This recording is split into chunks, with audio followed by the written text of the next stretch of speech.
Barnsley manager Darrell Clarke expressed his frustration after his team's heavy 7-0 defeat to Manchester United in the Carabao Cup, suggesting he felt like slapping his players. The Tykes found themselves overwhelmed by Erik ten Hag's side, with goals from Marcus Rashford, Antony, Alejandro Garnacho, and Christian Eriksen contributing to the rout at Old Trafford. Although Barnsley were only 2 goals down at halftime, they faltered in the second half. Clarke, who took over in May, shared his disappointment following the match. "Listen, they're a quality team, but we're very disappointed in our performance. We haven't done ourselves justice. That was my fear tonight coming here. A lot of my players had an off day. Probably one player, Man Utd, probably comes out of the game with credit.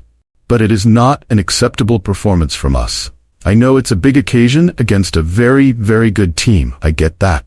They turn it on against Premier League teams, but it's a huge wake-up call for me to the players to understand what it takes to be a top player.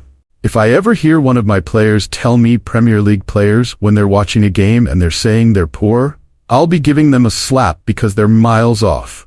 We were miles off against a team that can absolutely destroy you when you're not at it." The victory came at a crucial moment for Manchester United manager Erik ten Hag, who has faced ongoing criticism following a slow start to the season. However, United have now secured back-to-back wins, netting 10 goals and maintaining consecutive clean sheets. "Not for me, but for the team, this is the perfect night," ten Hag said in his post-match press conference. "I think we could do everything that we plan to do. How we win, next round, scored some great goals, entertained the fans, we worked on our game model, so we are happy.